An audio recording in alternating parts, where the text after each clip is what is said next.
We don't talk to one another a lot. Oh, it's okay. Hey guys, thanks for tuning in. It's Dean, your host here. I thought I'd give a little bit of an intro to the show and a little bit of an intro to myself for those who may not know me any further than a bloke that has a horrible mustache come September, or the bloke that puts way too much sunscreen on during preseason. So I've been umpiring with the WFL since 2012. I've been on the field the entire time. I dabbled on the boundary as most people do to begin with until I was good enough for senior football on the field, and I've stuck with the field ever since. I've done a check scheduler. I'm very fortunate enough to be in the era of scheduler only, although I do remember Renee calling me back in the day and having my pen and paper ready to write down my appointments. But I've done 77 Division 1 senior matches. Very fortunate enough that one of them was the Division 1 senior grand final in 2018. From a coaching and a leadership perspective, I did the Westbourne Academy for 2 years. Seamus and I, Tom and I, run that back in the day, and that was really good development for myself. I've assisted Westie down in the McKillop one occasionally, and I've now been on the committee for the last 2 years. So a little bit about this initiative of starting a podcast, a web series, whatever we want to call it, mainly comes from the fact that we had some really good ideas of how to make umpiring more engaging and more of a community for 2020. And as everybody else's plans, they went straight down the drain. So the idea was really to get me present on some Thursday night training sessions and being a little bit more entertaining to try and get people sticking back at the club and hopefully putting a little bit of money behind the bar and really supporting the association that I've been a part of for so long, and hopefully so many of you will be for so long as well.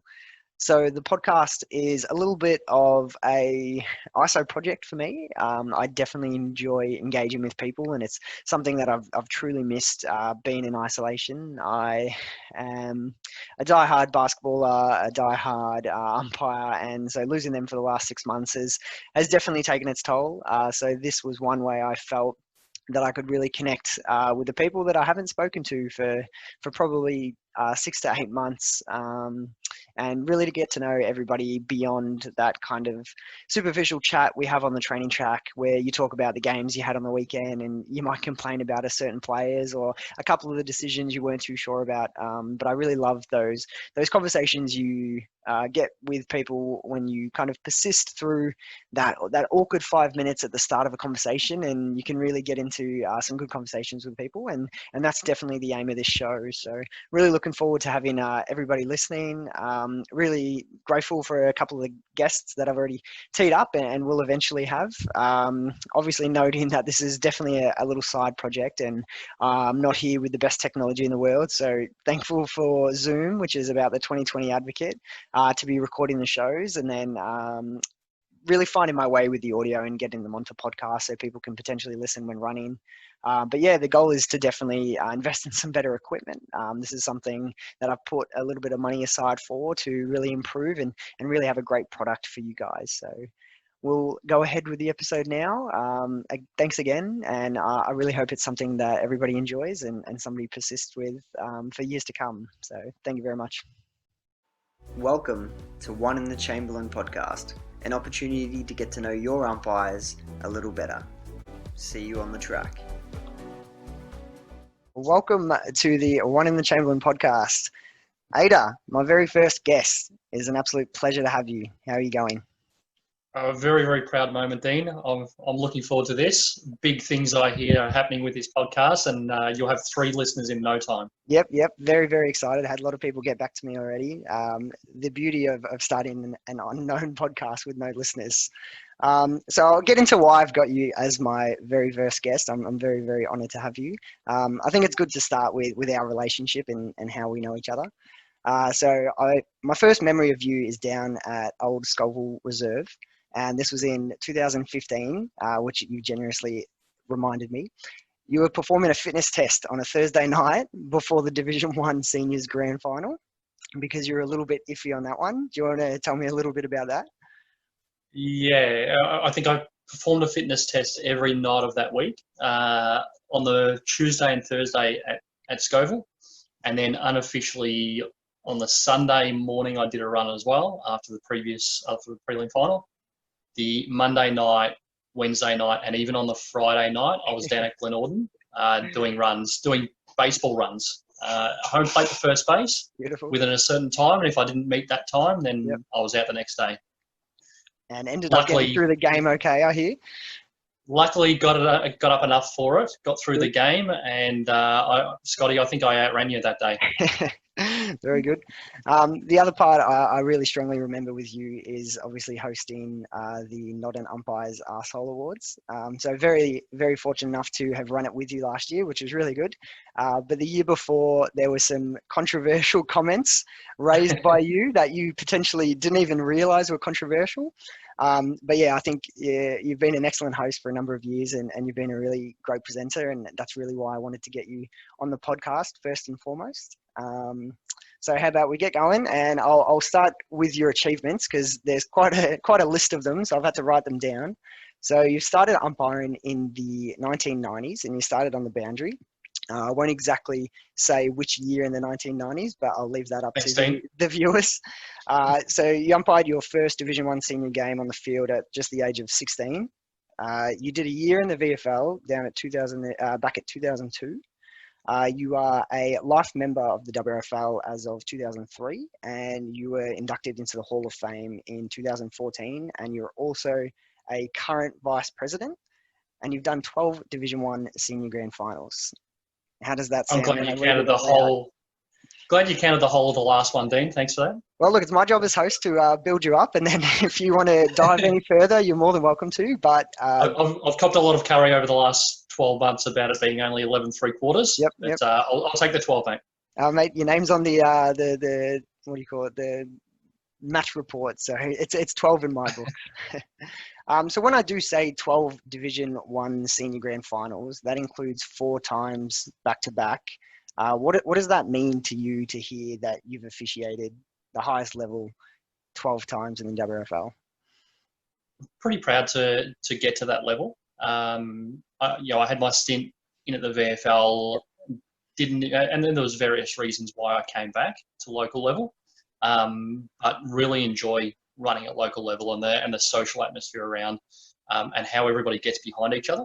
Yep. But really proud to be able to keep going over a long period of time and be able to continuously get up in the top echelon, or around about that mark over a number of years. So, yeah.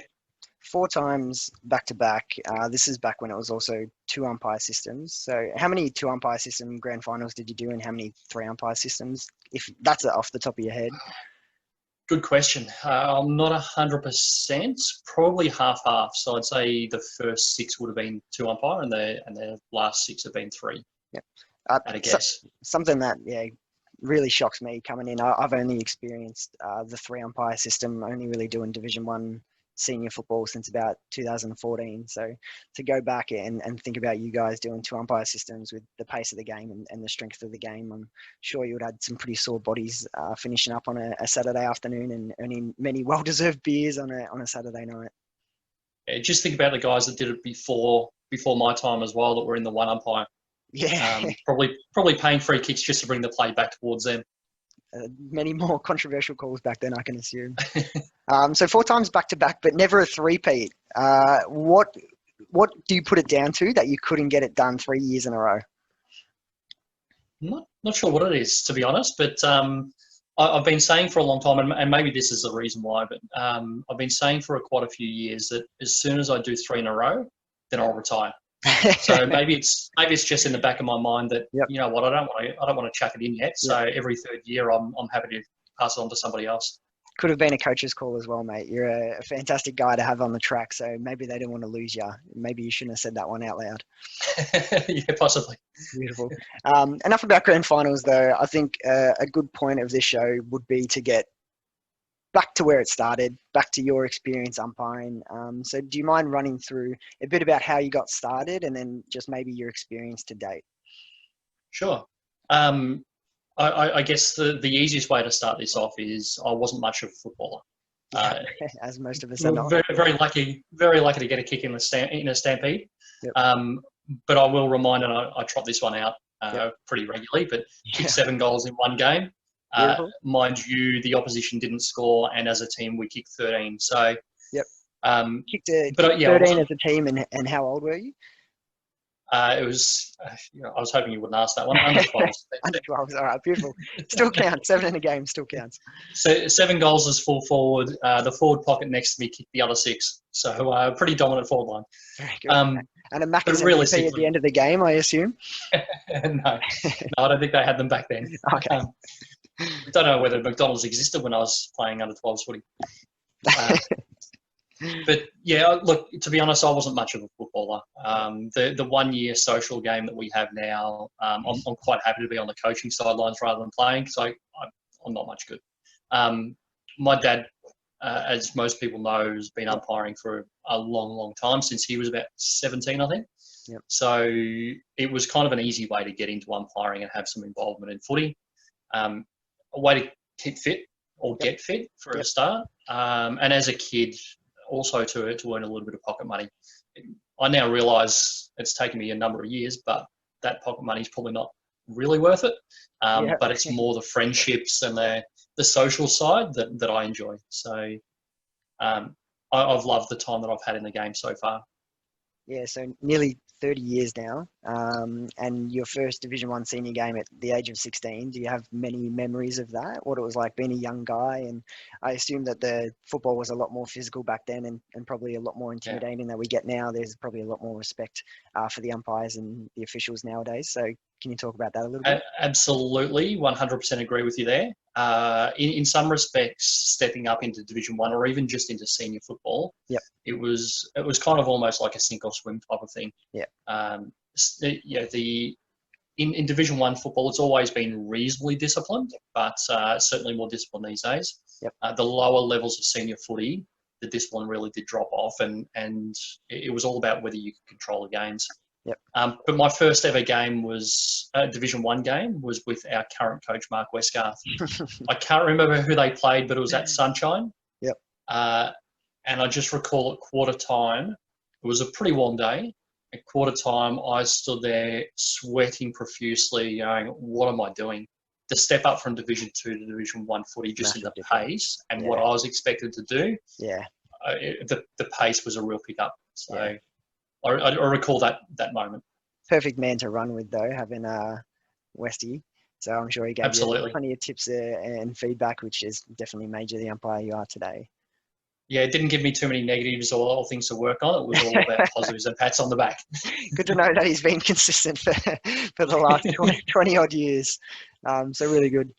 Do you reckon, this one's a bit off the cuff, what do you put down the difference in football today to what it would be 15, 20 years ago? Do you reckon you can comment on that at all, or just not sure? I think a number of things. Football, even at local level, has become more professional. More players are paid to play now, and paid some pretty decent wages to play. Sometimes over the point salary where, cap. well, let's not chuck assumptions out there. But yeah, I think it's become more professional. The way the clubs are run, not just on game day, but the way they train. The grounds, change rooms, everything is improved over time. So we don't have these sloppy conditions as often anymore to play in.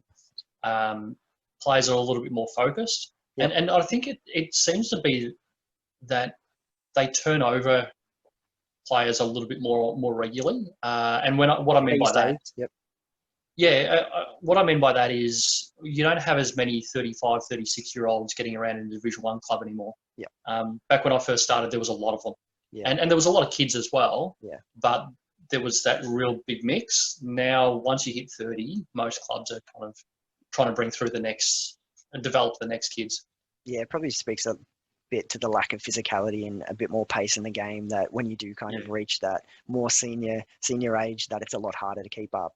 But then you become a fantastic presence in the resis. I know a bunch of blokes that are pushing 30s or even 40s. I think one bloke down at Albion, Bucky, he's gold. He played in the senior for years, and now he's in the resis, and he's just the general. He loves it back there, and you hear his voice all day. So yeah, it's really cool to see those guys keep playing. So and helping out. Their exactly. experience is immeasurable, and Yeah. in the way that they help out the kids at that level of footy. Yeah. So a year in the VFL down at 2002. Can you make comment on that? I think it's always really good to hear blokes that have gone up and really had a go at it. Yeah, I think from my experience, there was certainly a couple of things that I took out of it. Yep. You need to have the motivation to be at that level, and you need to make the time to not just attend training and put in the effort there. Every training night is as hard as games. You're putting in 100%. But you need to commit to doing stuff outside of that. And as a young kid, I just wasn't committed to running as much. In fact, I didn't enjoy running. On game day, it's different because you're actually doing something while you're running and you're not thinking about what you're doing. That probably explains your move from boundary to field then, just in that one sentence. 100%. I can't be bothered just following the white line and delivering the ball back to the guy in the middle. So back to the main man, as I like to say. Exactly. I think with the VFL, it really does take that motivation. If you don't have that motivation, that commitment, then you're not going to go anywhere, no matter how good an umpire you are. I mean, my year on the squad, I started off behind everybody in pre-season, somehow made the cut. I'm not sure how, to be honest. Middle of the year, I was actually performing really well and started to get some really good games. But then because I hadn't put in a pre-season, I started to tail off towards the end. And at the end of the year, fitness levels weren't where, on the end of year review, my fitness levels weren't where they were required. The commitment to training wasn't where it was required, but my decision making was in the top 2%. So for somebody like me who is not a fitness freak or hasn't been in the past, but could umpire the games, it just doesn't cut at that level. You need to be able to get to position to be able to make the right calls.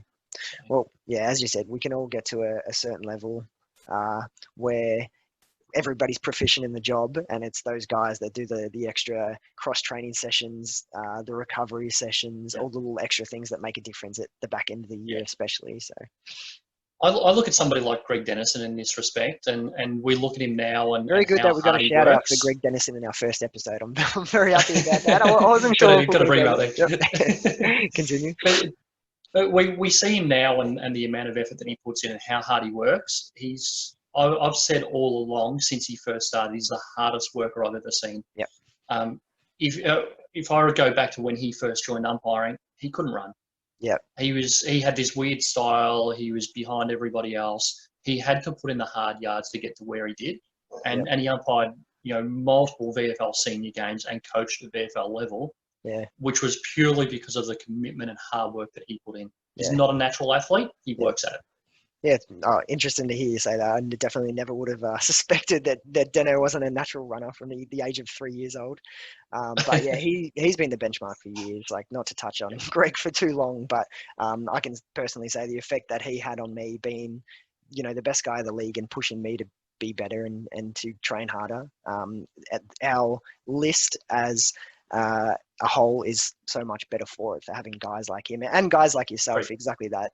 It makes everyone commit that little bit extra, and it turns it from a Saturday hobby to a really, really good pastime that we all enjoy.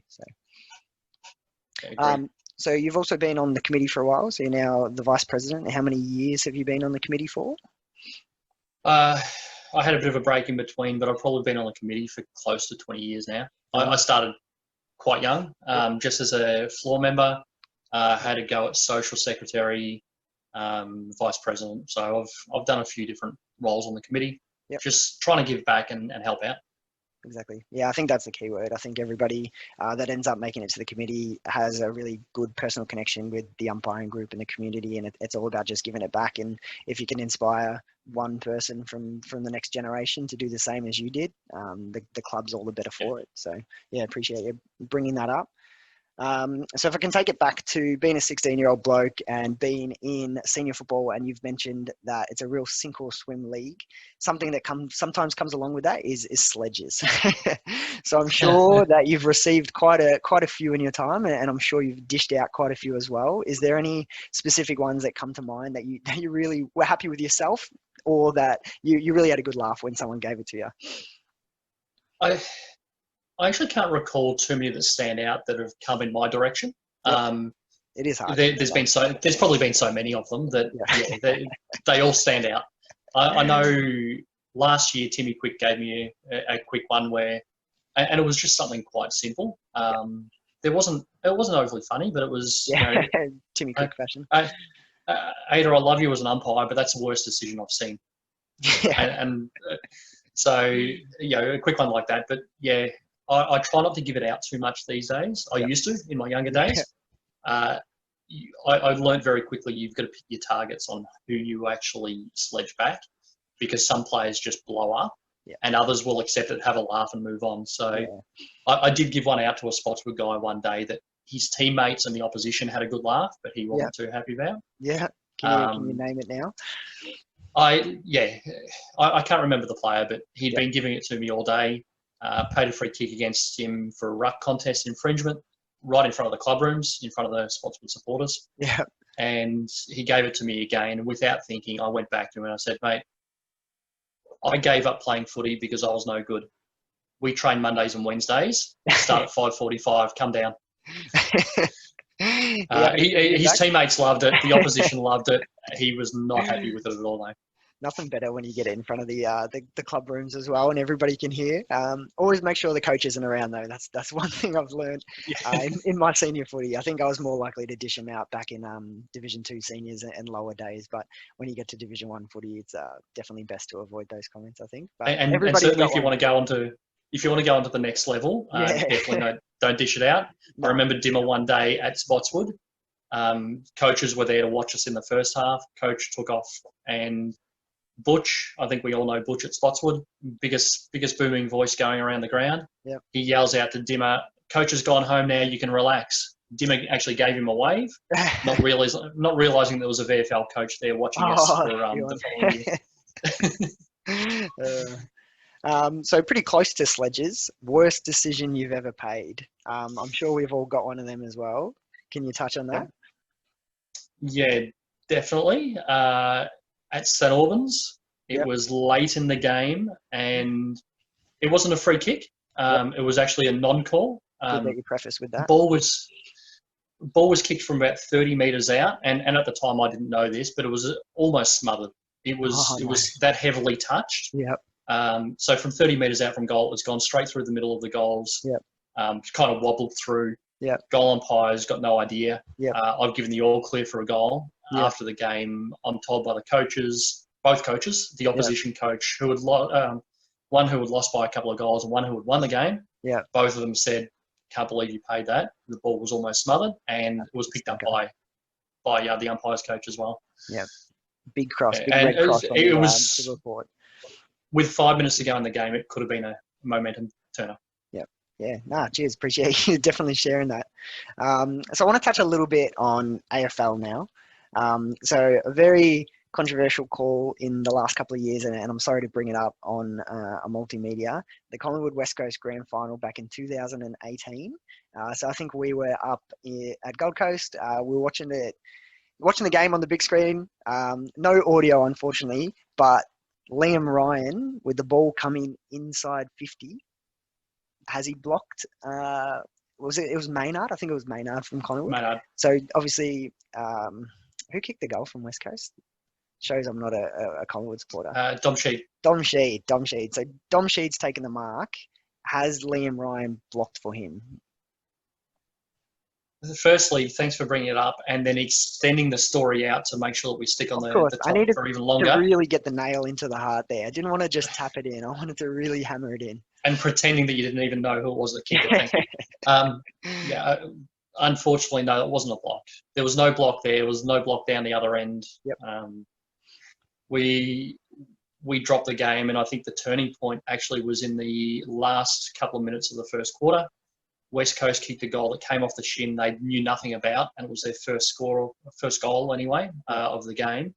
And then all of a sudden they kicked another one a minute later, had some momentum. Rather than being 5 goals down at quarter time, they're only three goals down and still in the game. Yeah. And so bringing up Collingwood West Coast, obviously next weekend or this weekend, depending when we post the podcast, is the elimination final. So West Coast sitting 5th. You guys unfortunately dropped to 8th after the Bulldogs and St Kilda's both brought home wins. How do you feel taking on West Coast again down, especially after quarantine as well? So it's been quite a controversial final series. How do you think the game's going to go? Based on the way where we're at the moment, I don't think Collingwood are too much of a chance. Mind you, I've got them in my multi just as it's a bit of more of a heartfelt thing than anything. The middle of the ground is where we're losing at the moment. Grundy and the midfielders just not connecting, and unless we can start winning a few balls out of the middle, there's no way. The back line's played really well all year, but they can't hold up against West Coast pressure. Yeah, the back line has been phenomenal, which has been for years. But yeah, obviously you guys have just been struggling to get scores on the board, and Geordie De Goey can. The biggest bag of goals anyone kicks nowadays is 4 to 6, and it's not going to win you a game, unfortunately. So, look, fingers crossed for you, especially my housemate as well. He's a diehard Collingwood supporter and doesn't hate any team more than he hates West Coast. So I think it'll be disappointing to see another loss. And as a Bulldog supporter, I can talk about finals matchups as well coming up against St Kilda. There was a couple of prelims back 2010, it might have been 2009 that St Kilda done us. It might have been 2010 because then you guys went and beat him in the grand final. So there we go. I'll come full circle. I bagged you, and I've come back and I've finished with a Collingwood grand final. So I think I've redeemed myself. A non-Collingwood supporter actually talking us up a little bit and giving us a little bit of credit. That's interesting. Unfortunately, I'm a little bit uncomfortable with it, to be honest. You need to calm down. As all good shows have, we also have a sponsor. So I've jumped on the back of the WFL umpire sponsor, Hotel 520, to present to you guys the Hotel 520 multi. So the eventual pay of this multi equals $5.25. So I thought I was pretty creative with putting that together. And the eventual winnings is about $21. So let's run through the multi now. So being a diehard Doggies fan and with the Doggies facing St Kilda in the elimination final this week, I have the Doggies with the line, which is 3.5. So I'm backing the Doggies to get a big win, 4 points and above. Doesn't matter about percentage anymore. The win is all I need. Mitchie Wallace has probably been our most dominant forward for the entire year, and I've got him to kick a goal in the first quarter. And then Mr. Consistent, Mr. Reliable Jackson McRae to get 20 plus disposals. There was a stat a few weeks ago that he'd done it 98 out of the last 100 times, and the 2 times he hadn't completed it were both due to injury. So backing that in for the $5.25 multi, which will pay about $21. And depending on my editing skills, I might be able to get a Hotel 520 menu up, and we can see what we might want to be purchasing from that. And today I'm going to go for the chicken parma in the mains for $18. That has been your Hotel 520 multi. Remember the 2 V's, verbal and visual. Only call what Granny would see in the grandstands. I'm very appreciative of you discussing your umpiring journey, and I think there's plenty there, and there's plenty more that we probably could go into in another time. I hope it's enough that's been introduced, so people have learned a little bit about your journey and can ask you more about it when hopefully we eventually get back on the track in 2021. But I want to take it a little bit different now. So the key point of the show is talking about your umpiring, talk about your umpiring journey, but I also want to get to know you personally. So I think one way to do that is definitely to talk about your career and kind of what you do now and what you've done in the past. So I know you currently work in recruitment, is it? So can you touch on that a little bit? Yeah, I made a bit of a career change almost 12 months ago now. I'd worked within financial planning for 15 or so years, and it kind of came to a head where I was looking for something different and something that I'd really enjoy doing. I'd been considering for quite a while recruitment and been in touch with a few people just to have a chat to them about what it's like, and made the move into recruitment. Absolutely loving it so far. I just love being able to help people out, help businesses find and fill gaps, just talking to people. So that's essentially what I'm paid to do. Obviously, I've got to make placements to make money out of it. But, if you if you're good at talking to people and you're good at building relationships, that's what it's all about. So being in recruitment, do we expect our umpiring numbers to be through the roof next year, now that you've had a year experience? That's an interesting question. I hadn't thought about it. And I still recruit for the financial planning industry, and financial planners are probably where the passion lies. But if I can help out in any way in bringing more people along, absolutely. And I think this podcast is going to do that thing. Fingers crossed, mate. That's definitely why I've started it. So communication in your job is super important. Do you think that's something that developed with the help of umpiring? So I know that I talk about umpiring a lot through job applications and through, I've only been in the professional career for 2 years now, but I was more likely to talk about the skills that I've developed through umpiring than I was to talk about my previous part-time or full-time or casual jobs. So do you reckon your umpiring has definitely fed into like a fantastic 15-year career with financial planning and now into recruitment? I think that's why people kind of get to know us, and you've mentioned it previously that you want to get to know me, outside of umpiring. Yep. People only ever see the umpiring, and exactly. You learn so many things from umpiring that you take on to your work life, to your personal life, that you tend to refer things back to umpiring anyway. Yeah. And communication is one of those big key ones. Huge. The amount of way of you learn to deal with different personalities on the football field helps you out in your work life. Absolutely, 100%.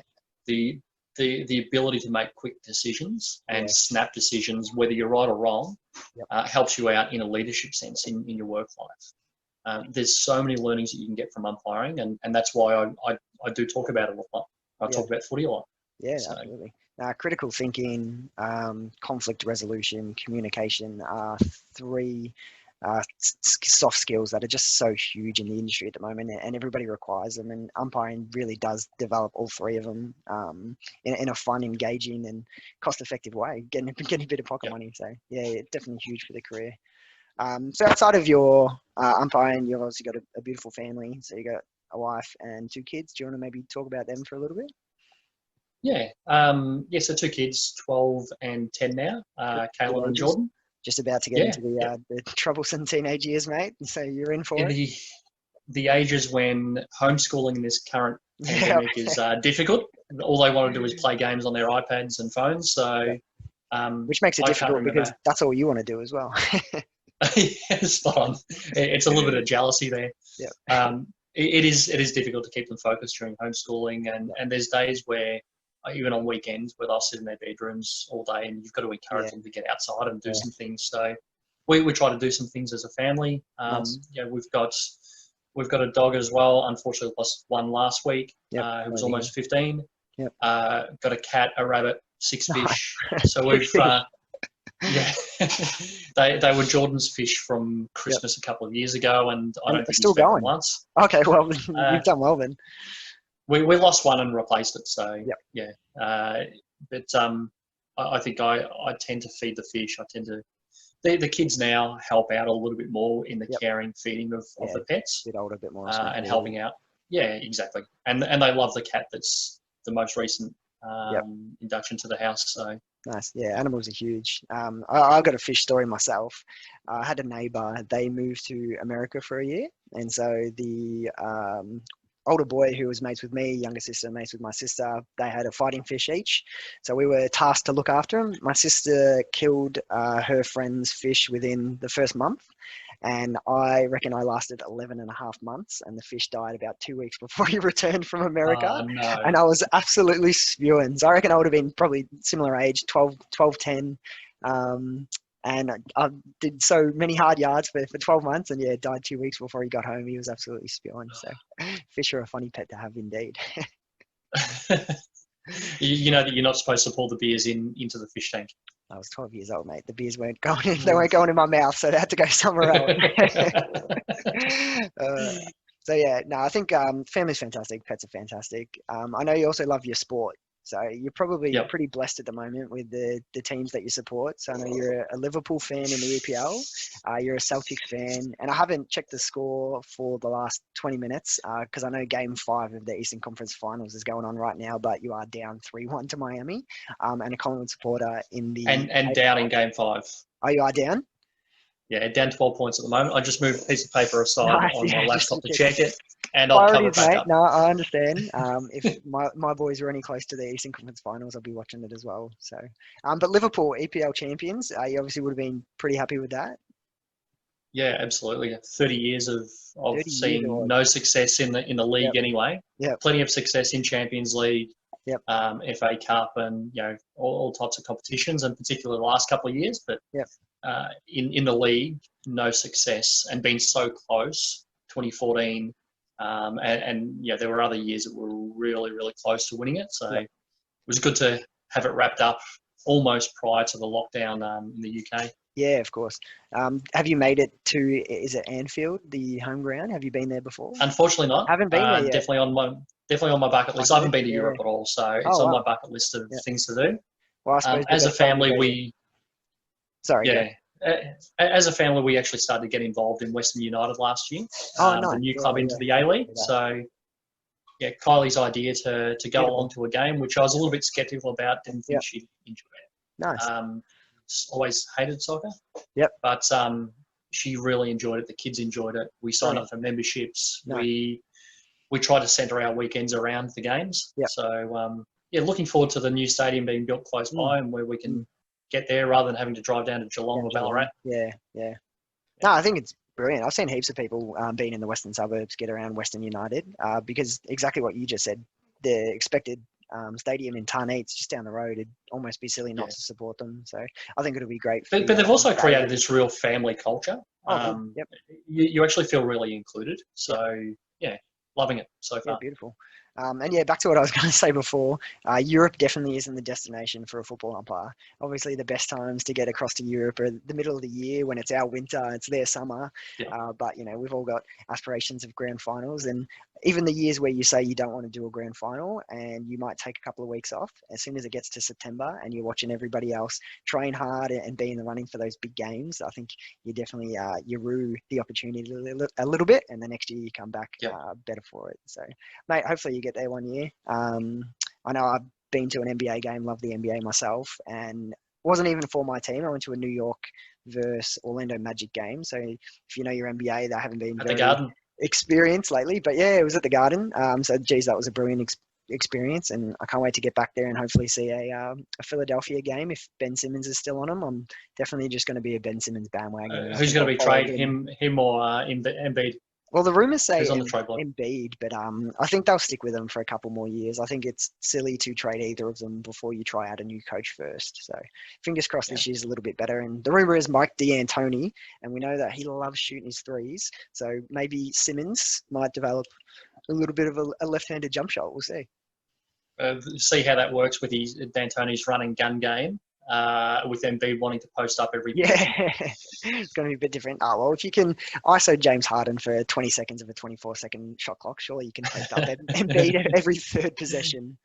So, sport's definitely huge. Would you say you have any kind of athletes or sports idols from just being a true sports fanatic?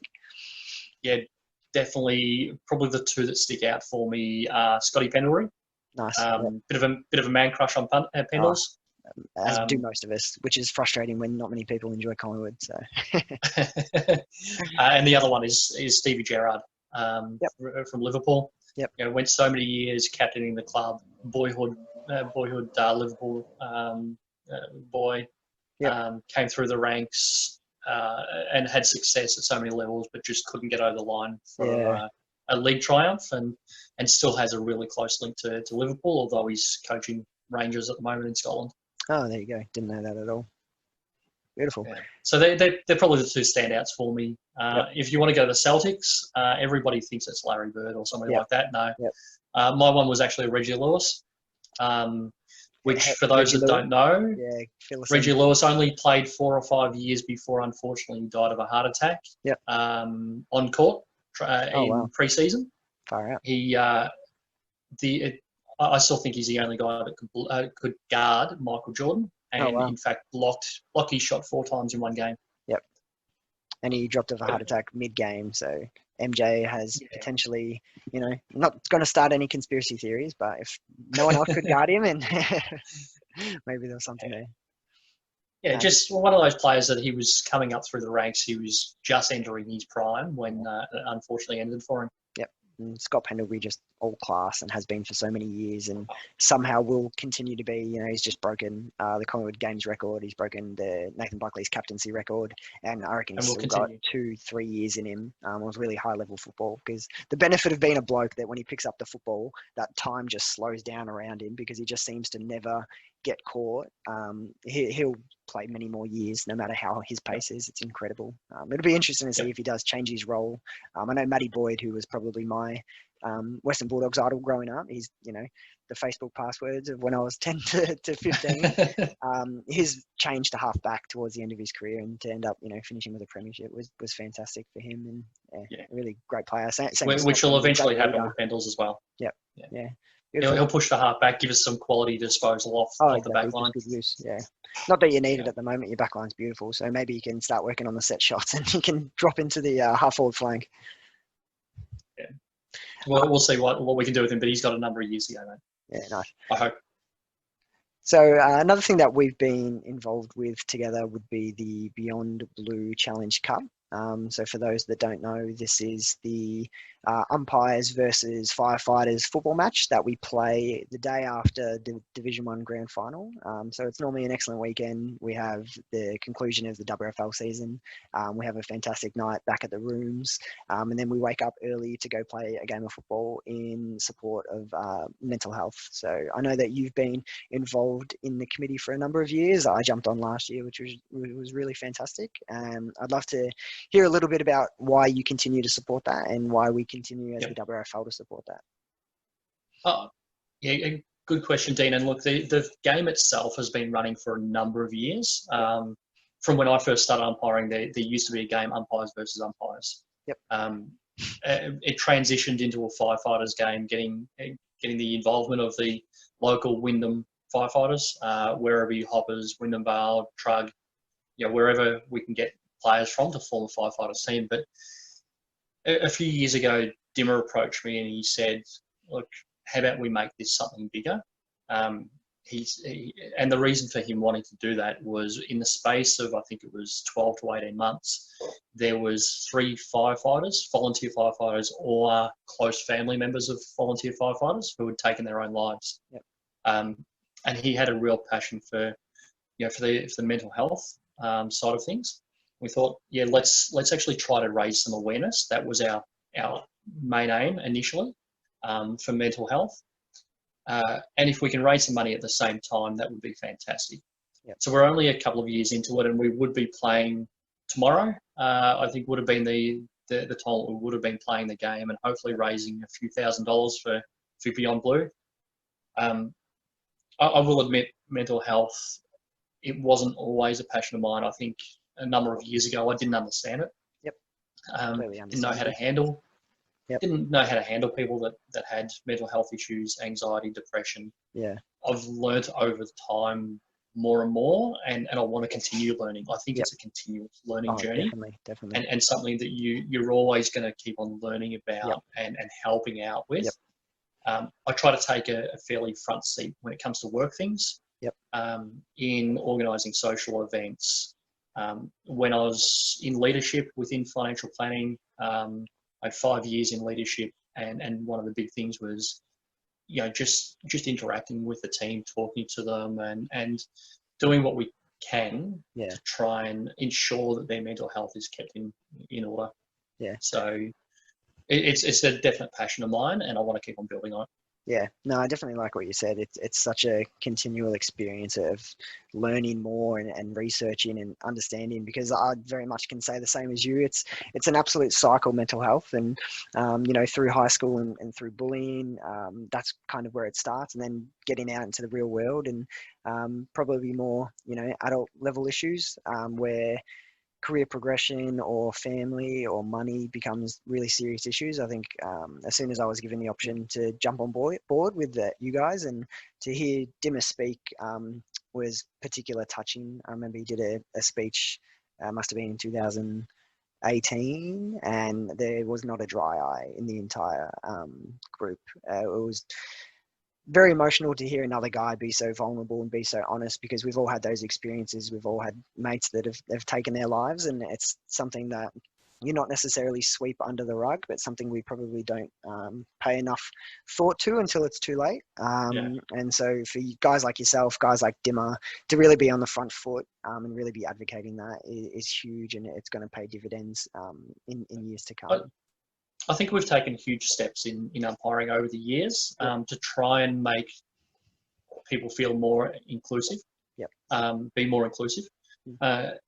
If we go back a number of years, there used to be small cliques of groups, and look, there still is to an extent, because people have friendships. Exactly. But we do a lot of work on trying to make people feel included in the group. And that's really important, because the high majority of mental health issues start with people before they turn the age of 25. Majority of mental health issues. So whether people get those, exactly right. Whether those people actually get treatment or get professional help or support is another thing.